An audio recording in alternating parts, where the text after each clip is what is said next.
Dear members of the European Parliament, dear members of the EAP countries' parliaments, dear Svetlana Tikhanovskaya, distinguished representatives of EU institutions and member states. I am honored to address you today on behalf of the Eastern Partnership Civil Society Forum on how we view the future of the EAP region and our role as civil society. We are now at a critical political juncture. European elections are coming up in June, and it's almost time to take stock of what was done. Almost. There are still a few months left before wrapping up this mandate. EU leaders will assemble again for the summit here in Brussels tomorrow for important decisions. They should not shy away from discussing enlargement and adopt as soon as possible the relevant negotiation framework. As Mr. Krull also mentioned earlier, we call on you, ask for this to take place now. Do not push the decision after the elections when we don't know what the new political constellation will be. There is an expectation among some that Poland, which will take over the rotating presidency of the Council of the EU in 2025 and has announced it will host the EAP summit, will start to lay the groundwork for enlargement. But time is of the essence. We ask you to sustain this political momentum and call onto the European Council to advance swiftly on the adoption of the negotiation framework. Beyond this immediate matter, we call on you to continue working closely on the EU approximation and democratic reform processes across the entire EAP region. Enlargement and neighbourhood are complementary to each other and not in competition. Since 2009, the EAP policy has been and continues to be a training ground for the EAP countries with EU aspirations. It was precisely the Eastern Partnership policy, with its flexible approach adapted to each country's needs, which kicked off the reforms on democracy, rule of law, and functioning market economy that allow us to hope today for EU accession for Ukraine, Moldova, and Georgia. It was the achievement of the European Neighbourhood Policy that the three countries signed association agreements, including the CFTAs, since 2014. And it is precisely the Eastern Partnership framework that supports today Armenia's renewed ambition and political will to build a stronger partnership with the EU beyond the existing SIPA. Both the civil society and the Armenian government desire closer ties with the EU. It is now high time to fully commit to the hard, frustrating yet rewarding work in both Yerevan and Brussels to make it happen. The Eastern Partnership thus supports, not undermines, the European aspirations of individual countries. But the Eastern Partnership is not only for countries who plan to join the EU sooner or later. It is for all the countries in the region where the citizens, sometimes despite repression from their governments, have aspirations and values matching those of the EU. Respect for freedom, equality before the law, the final say in governing their country, and politicians who understand they are there to serve the public, not the other way around. For these countries, EAP policy is sometimes the only instrument to empower civil society. It is a crucial safeguard for activists in Belarus and Azerbaijan. These people need now more than ever supporters in the EU to hear their voice, and the Eastern Partnership gives them the platform and hope for change. In Belarus, repression against independent civil society and regular citizens continues. All opposition political parties have been deprived of legal status during the forced re-registration. Virtually all independent civil society lives in exile or is behind bars. Independent trade unions have been wiped up. More than 1,500 men and women are currently recognized as political prisoners, their children left without parents, their families held hostage.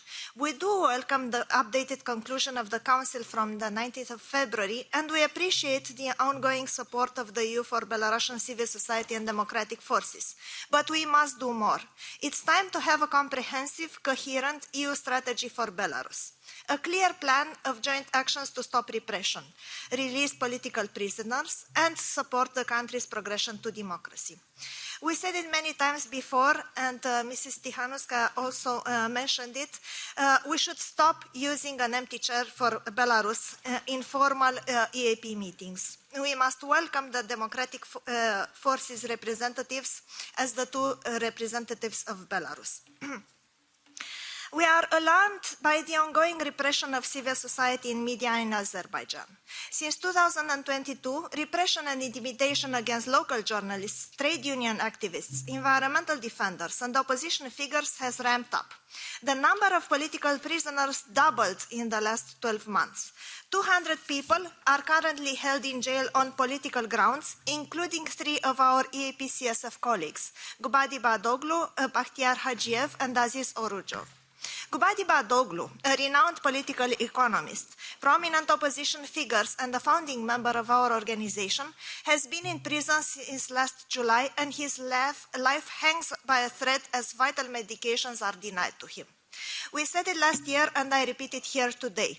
The EU and all its member states must stop compromising on rule of law and human rights for the sake of the EU-Azerbaijan cooperation on energy. 1 million cubic meter of gas are not equal to one dissident. We cannot switch suppliers from one tyrant to another. If we learn something from our previous dependence on Russian gas, it's that it's below us as Europeans to pay with our money for a dictator's internal repression and external aggression. Dear colleagues, if you end up deciding to travel to Baku this year for COP29, make it a point to first meet with Azeri activists and human rights defenders, both in diaspora and in Azerbaijan. Just ask about the human rights situation in the country. If you sign another contract, strategic partnership, or energy memorandum, which Azerbaijan needs more than Europe does, you have the leverage to call for the release of all political prisoners. Before we boast on how our cooperation to buy Azeri green energy would help achieve EU's environment and climate goals, ask questions about the village of Soyudlu and the environmental protests that took place there in 2023 against the construction of a wastewater reservoir for a gold mine. Ask about the violent repression of the protesters by enforcement forces. The human rights crisis in Azerbaijan is no less important than the environment crisis. We in the EU made global commitments to care for both. Last but not least, I want to raise a point about security.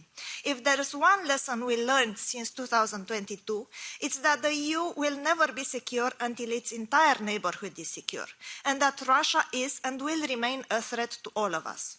No country knows this better than the countries in the Eastern Partnership, the Baltics and Poland, and the rest of the EU has a lot to learn from the region's experience. Russia has waged or continues to wage war against almost all of our countries, from military aggression and occupation in Ukraine to ongoing occupation and hybrid warfare in Moldova and Georgia to political occupation in Belarus and again hybrid warfare against the democratically elected government of Armenia.